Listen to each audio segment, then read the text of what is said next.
Good afternoon, everybody, and thank you for being here.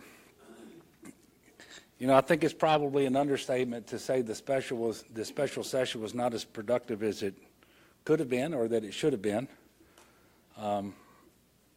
Unfortunately, we reached a roadblock, and I would tell you it's a disaster, but not a complete disaster, because House Bill 10 by Representative James passed, which is incredibly important to make sure that flood loss victims, and thank you very much, Ted, can access tax relief from the federal government without having to amend their returns to the state and actually pay more to the state.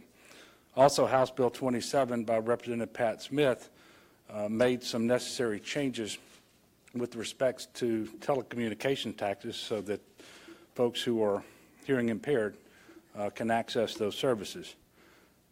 But that's it. That's not why we came here. You know, we tried to build consensus around ideas. I met with leaders in the House and in the Senate, rank and file members, Republicans and Democrats and independents over and over and over the last several months.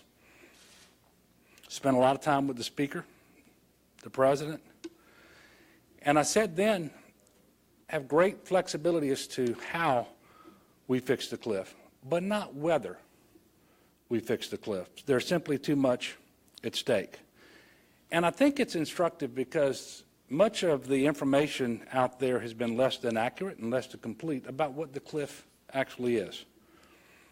Of $1.38 billion in revenue that falls off the books come June 30th, the cliff is $994 million. So maintaining $994 million would fix the cliff, even though $1.38 billion of revenue would expire.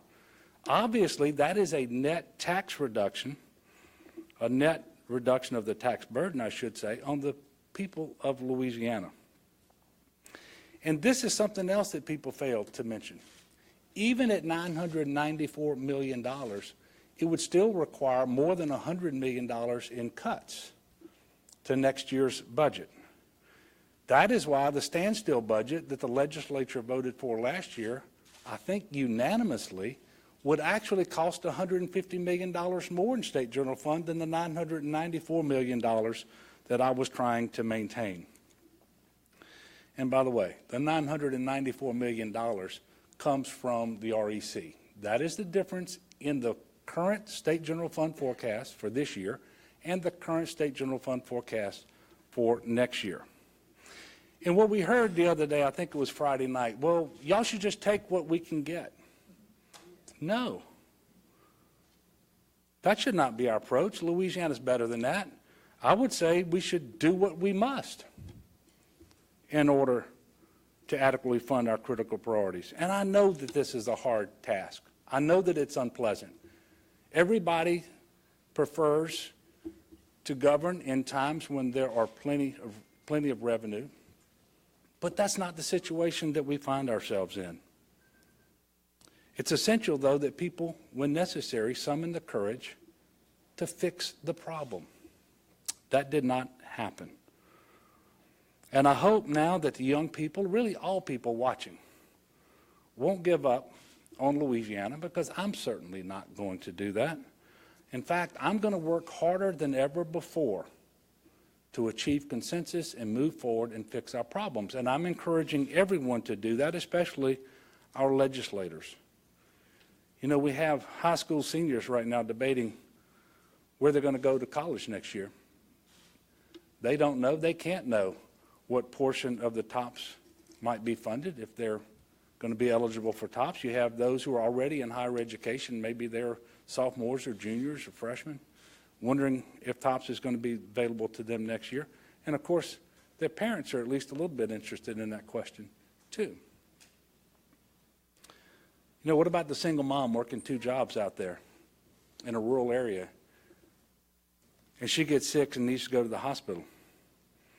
She's not interested in the political party of the doctor. She wants to know the door's going to be open when she gets there.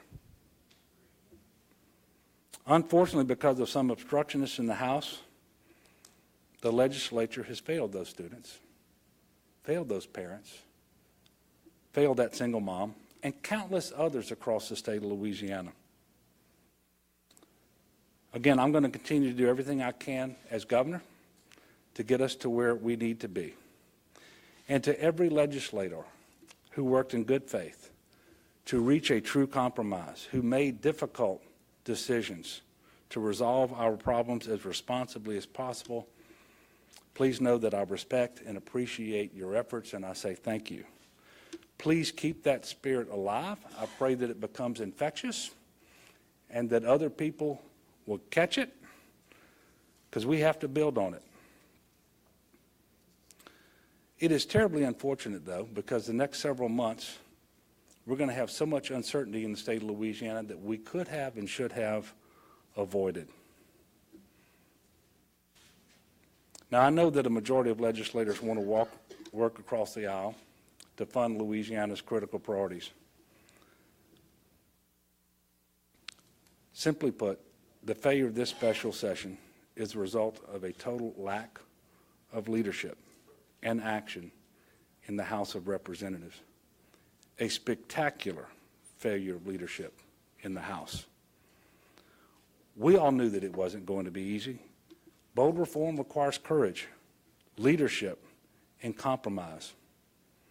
The definition of compromise is you're willing to accept some things you don't like in exchange for getting some things that you do. That's what makes it hard. But because it's hard and essential, that's why leaders have to be there pushing people, molding that consensus. It was totally absent in the House of Representatives. You know, the Speaker's proposal to me on February the 5th was that he would support and deliver 40 Republican votes in the House for $572 million in that revenue we needed to maintain, plus the revenue to come from the fiscal reforms, which was an additional $302 million. That itself was $120 million short of the $994 million fiscal cliff, but there were other instruments and options available to us to close the difference, and I really thought it represented a good faith effort to come together and move forward and fix the cliff. I then met with the Speaker again at the end of that week and the President of the Senate to confirm each and every one of his proposals and his support for them and his pledge of Republican votes, 40 of them, to pass them. I then sat with the Speaker and the President and drafted a call making sure that every single revenue proposal that he had indicated he supported and every budget reform proposal was included in the call. Unfortunately, the session started 2 weeks ago, and it didn't take long for the Speaker to go back on his word the very first day. He then said he was only willing to raise an amount of revenue that was $220 million less than he had previously told me. Of course, he continued to insist on the budget reforms, which were always conditioned upon fixing the cliff. And as a result, even the most casual observer of the way the House has conducted itself over the last 2 weeks can only conclude that it was totally dysfunctional. Just go back in your mind and relive the countless recesses, the inability to make a decision, to move forward, to bring people together, to do the hard work that is necessary to reach compromise. And so as a result, for the second time in as many years, just go back to the fiscal session last year when we should have fixed these problems, not a single bill to address the cliff moved out of the House of Representatives for consideration by the Senate. Completely unacceptable. We have to do better. So it's back to the drawing board, but I guess not really, because the problem isn't going to change. We know what it is. We've been facing it for a while. The options aren't going to change. They're going to be the same ones that we had last year and this year.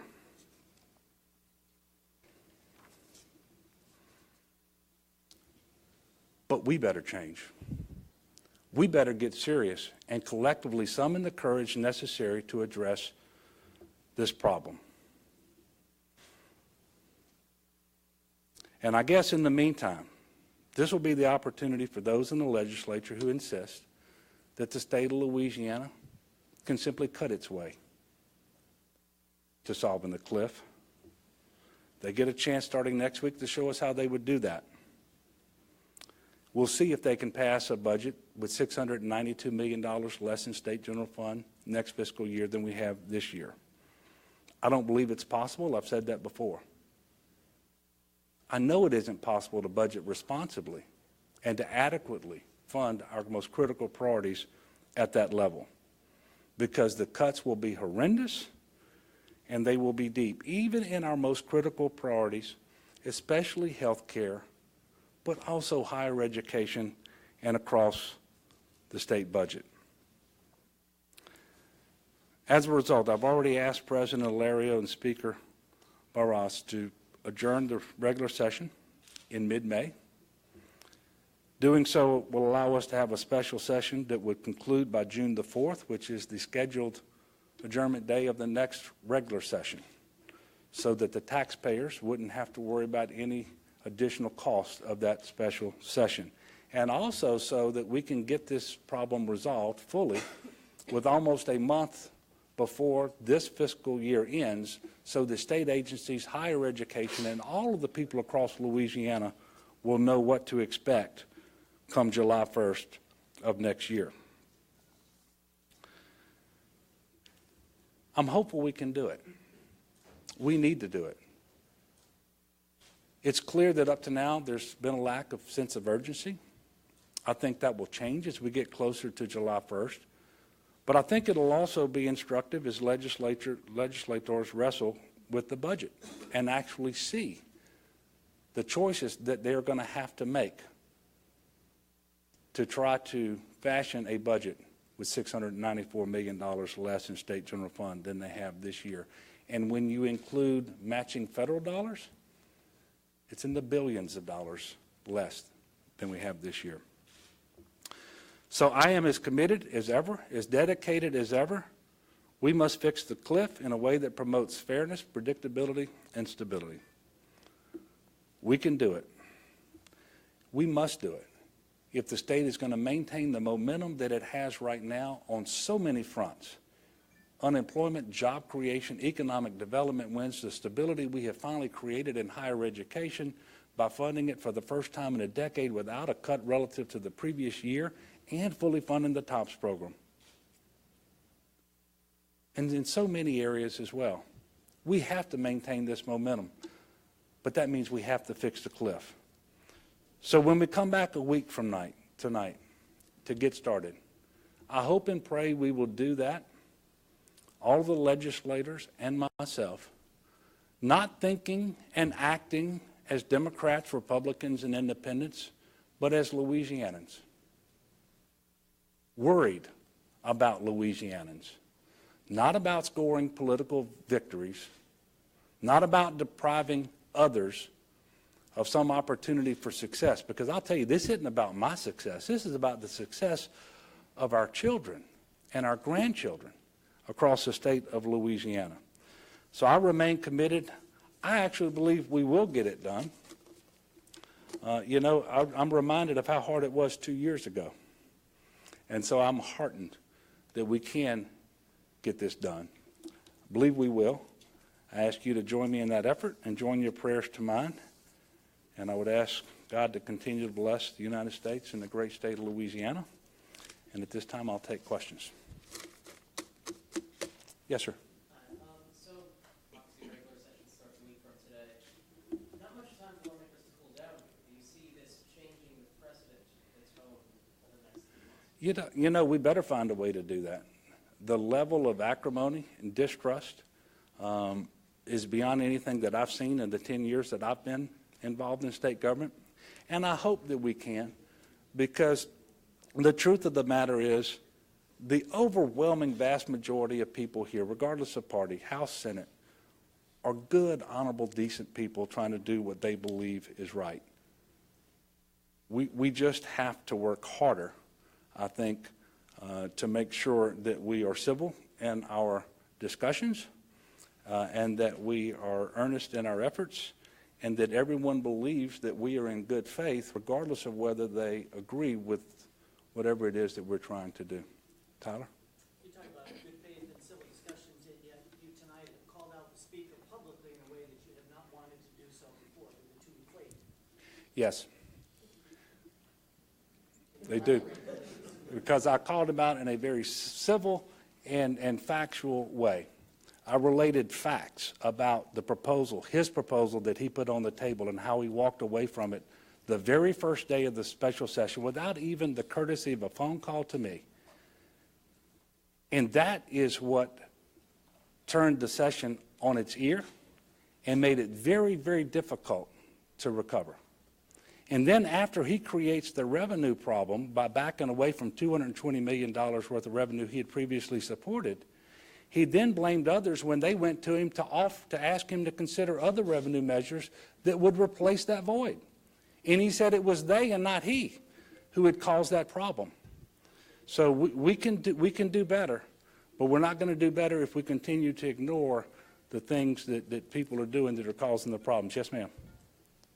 So the last time we saw a budget from you all, it was there was not the federal income tax money in it. That $300 million, do you have a list of where you would backfill cuts? Yeah, don't cut us short. It's $302 million. 300? Yeah. What's the priority?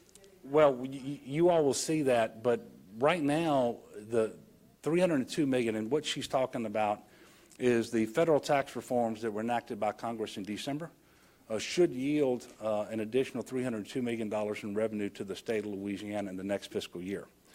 That, however, has not been recognized by the REC. And until the REC does that, we won't be coming forward with our proposals, although we certainly are working on them. It will happen at the next time the REC meets. We suspect they will be asked. I can't tell you whether they will recognize it. That's their job. But the next time the REC meets, they will be taking up the question of whether to recognize the $302 million. And so the Speaker and the President and I discussed that today. It is possible that that meeting could happen by the end of next week, in which case we would be releasing the list of our priorities for that $302 million. But I can tell you this, $302 million doesn't go very far when you've got $994 million in needs as evidenced by the fall off in general fund. And then if you remember what I said earlier, even if we had the $994 million, there's an additional $120 million in cuts beyond that.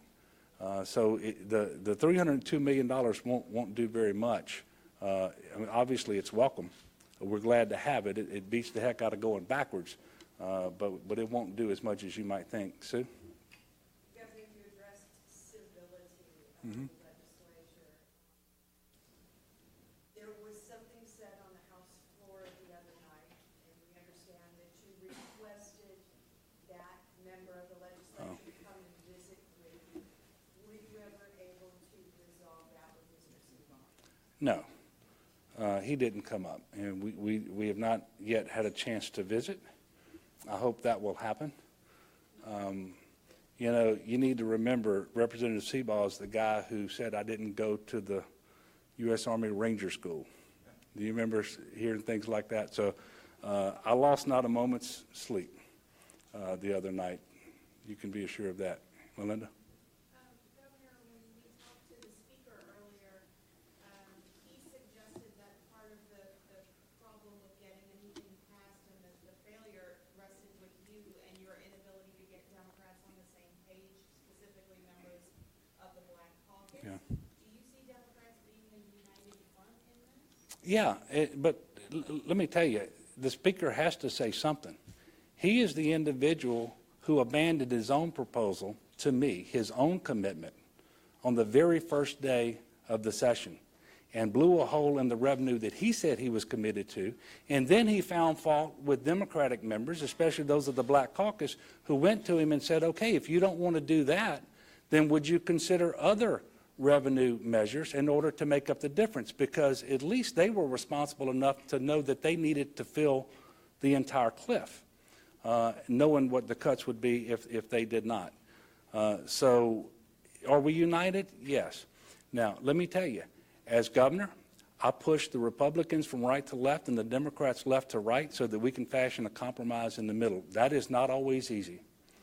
And when I do that, there are some times when there is tension between myself and individual members, regardless of party. But I believe it is my job to push people to come together, and I will continue to do that because there is no other way we will ever be successful. The long-term solutions for our most pressing problems come from the center of the political spectrum, and I will be continuing to push Republicans to the center and Democrats to the center to get enough votes there to fix our problems. Yes, ma'am. You suggested the Speaker abandoned the agreement to fix the fiscal cliff, but why do you think that happened? What led to... You know, I really don't know. He never called to tell me that he was backing away from his commitment. So I don't know what led him to do that, but I do know that it caused tremendous problems that we never recovered from in this session. Yes, sir. Governor, you had a Republican go on the House floor and essentially say that his own party is, some members are tanking this special session and special sessions before it, essentially to have you as a one-term governor. Do you have a response to that? Well, I think there were 3 Republicans who said something similar to that last Friday night. And there's no doubt in my mind that there are some members of the Republican House, some Republican members in the House, I should say, who are motivated by that. I don't think that that accurately depicts the intentions of the majority of folks down there, but it is an issue, and it's not about me. This is about the state of Louisiana and whether we're going to have the opportunity we want for our kids and grandkids here. And it's not, I don't lie awake at night worrying that they're hurting me. First of all, I don't think that they are, because the people of Louisiana are smart enough and they're paying attention and they're watching to see who the obstructionists are, who the people who are being unreasonable. And so every time they do that to try to score political points against me, my best guess is that they're actually hurting themselves instead. But that's not important to me either. What is important to me is they're hurting the state of Louisiana, because we have a big problem to fix. And so long as they are motivated by that, then they're not focused on fixing the problem. Yes, ma'am. One more question. Governor, some Democrats in the House had expressed concern about the contingency amendment that was added. Yeah. You had agreed to those items. You've said that you were already working on work requirements. Members of your administration testified on behalf of these items. I guess, can you just speak to that? Sure. First of all, we committed to support the budget reforms provided 2 things happen. One is we fixed the cliff, as I identified it, at $994 million. Secondly, that we would not approve something in advance, just carte blanche, but that we would work with them, and if we ever got the instruments to where we could support them, we would. And we did work in good faith to do that. And I will tell you, at the end of the day, the so-called budget reforms, by the way, none of them did anything to solve the cliff. Several of them had substantial costs associated with them. But at the end of the day, they were not measures that were objectionable to me as governor in the sense of what they actually did. In terms of the work requirement bill by Frank Kaufman, I think he worked hard and in good faith, and we actually fashioned a bill that would have required community engagement so that we would find those individuals out there who probably had some sort of impediment to gainful employment, whether it be transportation or housing or education or training, and we would have engaged those individuals in order to try to make sure that they could do better, but not with an eye towards being punitive, not with an eye towards kicking anybody off of Medicaid. And by the way, we're trying to fix the budget of the state of Louisiana. For every individual who is kicked off Medicaid expansion, you go from paying for no more than 10% of their health care from a statutory dedication to 40% of their health care from the general fund. And it's the general fund that's short. Because if you make them uninsured, that's what it costs us, 40% of their health care from the general fund. So this was never about being punitive. It was never about trying to kick people off of Medicaid, but it was about outreach to people and trying to help them. And by the way, you can pretty well assume that anyone who is in that category who isn't working today, if you're able to help them get a job, they're not going to automatically go to making 138% or more federal poverty level anyway. But you could have assisted them to improve their lives, help them to make more money than they were currently making, and I think that that is the approach that we need to go in. Now, one of the things that poisoned the well here were some of the statements made by those who were proposing more draconian measures, and you know, hopefully we can get past that. And I'd like to be able to build upon this exercise that we went through in this special session so that moving forward, we can fashion a proposal that does the things that I just mentioned and not take a punitive approach towards people. Because kicking people off of health care is not a good idea, especially when it costs you more money when they become uninsured than it does to give them insurance. Look, I am actually more optimistic than you might imagine that we're going to get these problems fixed. We're about to have a big educational session that starts next Monday. And I think those people who just sort of in the blind say, yeah, we can get this done. We don't need any more revenue. We've got a, whatever they say, we've got a spending problem, not a revenue problem. Now is their time to step forward and demonstrate that. I don't think they're going to be successful. And then we're going to be able to focus on the task at hand. And that is going to be fixing the cliff in a way that adequately funds our priorities, restores promise to our future, and make sure that our kids have every opportunity to be successful here in Louisiana. I will devote every minute of every day to making sure that happens until it does. God bless you. Thank you very much.